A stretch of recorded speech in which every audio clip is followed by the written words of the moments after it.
The pandemic came and kind of limited what I was able to do in some ways, but also expanded what I got to do by the limitations, strangely enough. So I want to start off with talking about the work that I had done previously, but didn't quite finish yet, okay? And you'll see a similarity in the work that I show you. So this kind of tonal painting right here, and then there's another one in the corner over there where she's entering in on the ground through, through this western on the ground. And then right along here, and then I have this one with a mule. And then I have 3 smaller paintings, little vignettes like this. And the other 2 are in the back of that room. So those were the first paintings I started with that I finished on the sabbatical. And those were my entrance into this feminist Western, okay? So I had done a previous show where I featured myself in kind of this weird disco outfit from photos of myself at 15 in these modeling pictures in this dioramic space in a natural history museum. And I always wondered how I go from one show to the next or one idea to the next. So I decided I would keep the outfit and kind of move towards, rather than a natural history museum, I was going to make paintings for a Western museum or a Western setup. Well, it didn't take long to go from a Western museum idea to something cinematic, because they always lend themselves to a cinematic format. So I decided to kind of create this kind of panoramic sort of format. And when I was doing my research, I ended up at the Gene Autry Museum, and I really actually don't remember much about that visit, but I did go towards the pony rides where the little kids ride those little small ponies, and I thought, well, you know what, let me take some reference photos of horses, because I didn't know where else to go at that. I was a little lazy. It was, first day of summer or something like that. So I went there, and I couldn't get a decent photo because they wouldn't let me get in front or to the side too much. So I ended up on my hands and knees and eventually laying down to kind of get my camera in between this chain link fence to take a photo of horses.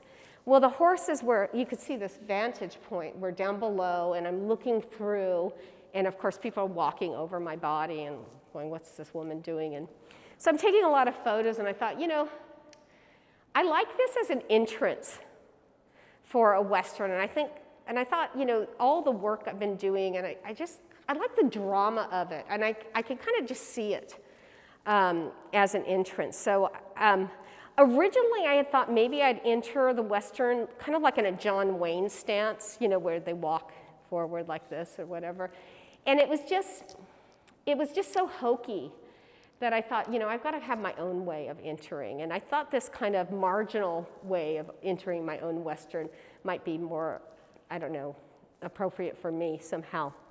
And I also like the idea that she was sneaking into her own Western, right? So I kept the same outfit from the last show, which is absurd in a Western, of course, because what is this woman wearing a disco outfit crawling through horses, right? So it kind of brings on a little bit of the humor to it, but it also brings up the absurdity and the dysfunction of this. And also, I don't know any horses that would ever allow a person or an animal to crawl through underneath them either. So I'm also kind of performing, having a performance of something that probably would never happen or wouldn't happen with horses. Don't allow that to happen. They move away. Okay, so it's kind of also a fantasy of being able to kind of mingle and get closer to in a different way and have this kind of trust between another animal. So let's see. And then it led me to that one over there where I have multiple arms. And this is where a lot of more fragmentation starts taking place in here. And I'm really starting to like this fragmentation of these arms and these limbs being separate. I'm also making this kind of, I am very well aware at this point that I have I'm working with domesticated animals. And there's this kind of shared burden, in a sense, with women and these animals, because we have a limited entitlement to our control over our bodies, in a sense. That it's always up for debate, or it's always possibly threatened, our security over our bodies. So as I'm making this, I'm starting to make that kind of comparison, and I didn't have that when I was working with the exotic animals from the Natural History Museum. That was really about grouping animals and myself together in almost a family grouping, but having them completely unrelated and completely alone from one another, right? So it created this weird psychological space. This one's, they're definitely in relationship in some ways to one another. So I wanted to keep her very active in this. And these have, as Rebecca pointed out the other day, they do have an oppressive feel to them, right? But Westerns are not about a comfortable situation. You know, it's always about suffering, striving, a lot of drama, okay? So at one point, I couldn't take it anymore.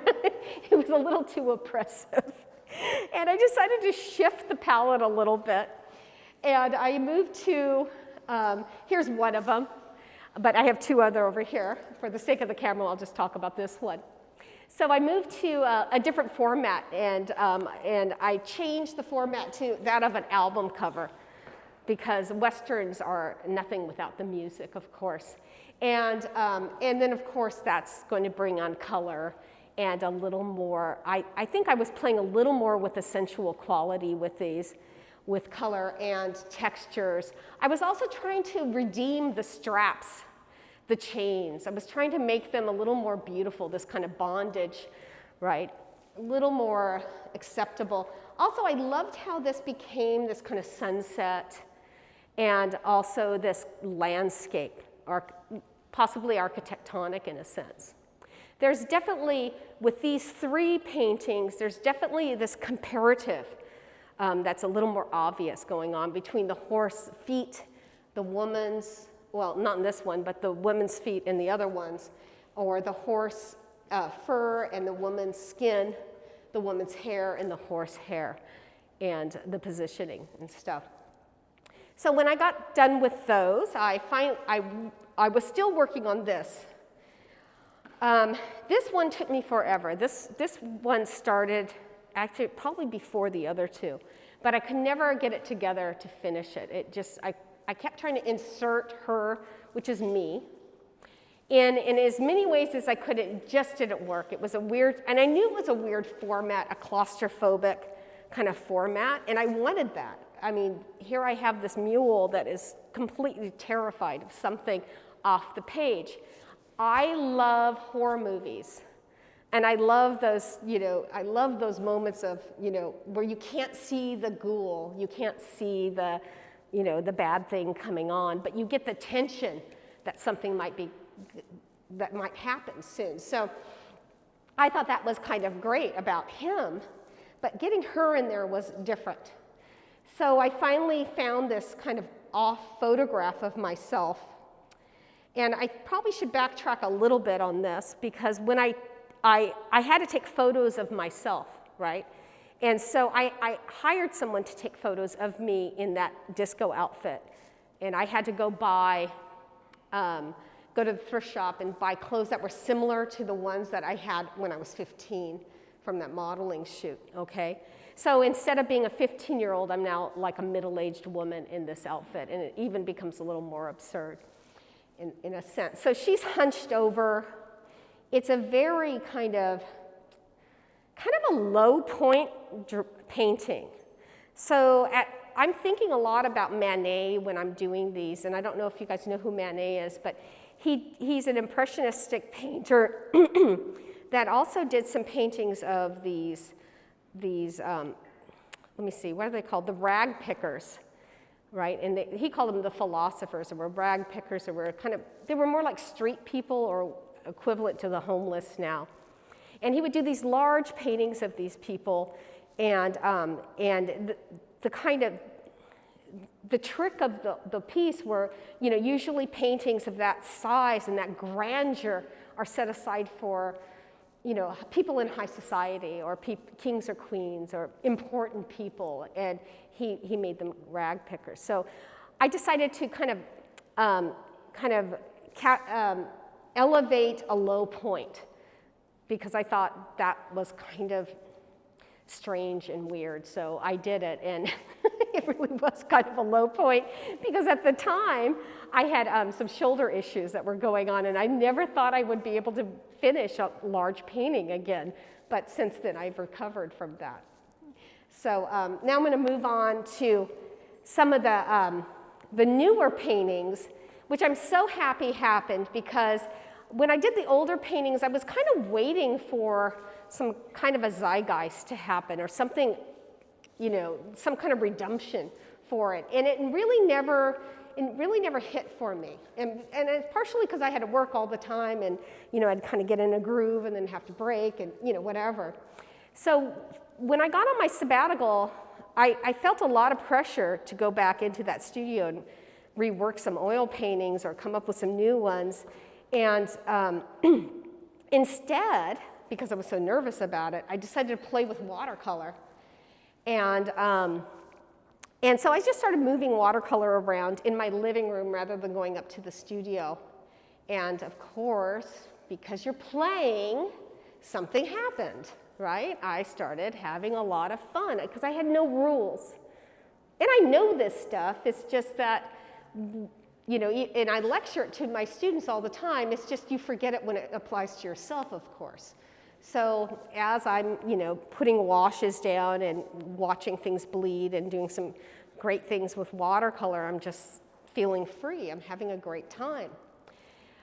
So during the sabbatical, I had also hired actors and models, or actually it was a musician I hired, and then I hired a friend that was an artist and a performance artist. So let me see, if I get to, here's my friend, the performance artist, and you'll see her, I think on the other side of the room, she's with a horse, kind of fighting the horse over there.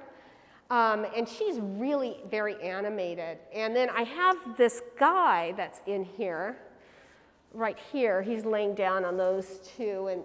And usually he's just kind of laying down on all of these watercolors. This pose I use a lot for him. He just did this really well. Okay, but the funny thing is when I photographed him, because I had him be theatrical, I had him moving around, but he just didn't move well. So when he laid down, it just wasn't awkward. His feet would line up nicely, and those were the shots that turned out great. And I think it's because he was very long-limbed, and my camera probably did a little bit of fisheye thing, that the other shots were a little too angular and strange, and they didn't work out for these compositions. So a lot of the photos of him laying down worked for all these watercolors. She actually worked out great because she really understood the kind of Annie Oakley kind of character I was trying to bring up, or the Calamity Jane kind of character that I was trying to have her, be. And so she really kind of animated that pretty well. And I have tons of really wonderful shots. And some of them, some of the watercolors are still being worked on that haven't been I wasn't able to finish. And where she's really really interesting. She has pitchforks and axes and, wonderful stuff. Okay, so she was a big central role to the spirit of this feminist female Western where the women kind of, take the lead. They're the central role now. I don't really have guns in this. I didn't want the Western to take that avenue. It just kind of stops for me with the gun because it's such an iconic image. So I wanted it to be a little more about this other kind of movement. It becomes very psychedelic quickly in this work. At the time, I'm also thinking a lot about vision quests, seeing ghosts in the middle of the desert, apparitions, things like that. There's a lot of cowboy stories about that I encountered on my sabbatical when I stayed in South Dakota. I hung out with some ranchers who had all these very colorful stories, tall tales, you know, about stuff like this. They also were raised on a reservation, on the Pine Ridge Reservation, this family, and so they had a lot of stories about medicine men that that had performed all these miracles that were based in relationship of animal and human and nature too. So, and those stories were passed down, and they're actually more a distant memory than a reality now. So I was very much interested in that connection between the human and the animal and nature, and that kind of being lost. And in a sense, I'm kind of creating this melancholic relationship, pointing towards a past that really just doesn't exist anymore as well, if that makes any sense to you. Right. So you will also see in some of them where she's literally connected to a horse, right? So she becomes half horse. But this horse has, you know, still has its head, so she's coming out of the center. Sometimes the horse is coming out of the man, and then she's coming out of the horse, right? So there's this kind of, almost like kind of invasion of the body snatchers kind of thing, where people are born from other things coming out of. I also, besides some apparitions or some kind of, like on this one with the medium, it's like, it looks like trails, like the medium itself starts becoming part of the narrative, and I really love that, and there's a lot of bleeds in this that soften the edge and kind of add to the narrative. This one, I told some people earlier, this one was in the trash can. A lot of them were actually, and then I just pull them back out because I'd finally figure out what would bring them together. It wasn't that I couldn't come up with an illustrative image. I could put things together easily. But what would unify them? What would make them uncanny or, you know, strange or, you know, complete somehow? I needed it to kind of go to this other level. So in this one, you know, ectoplasm seemed to have been the answer. So I had like created these kind of bubbles of connections between the flailing women and the horses and this other woman kind of conducting some kind of, I don't know, witchcraft. I don't know what she was doing, but she's doing something there. Okay, they're very open narratives, of course, right? They were a blast. And so let's see, what other ones? Yeah. Okay, great. Yeah, these two are the last ones that I was doing, and the imagery is pretty iconic, actually. And those were really about kind of this, let's see, how am I going to explain this one?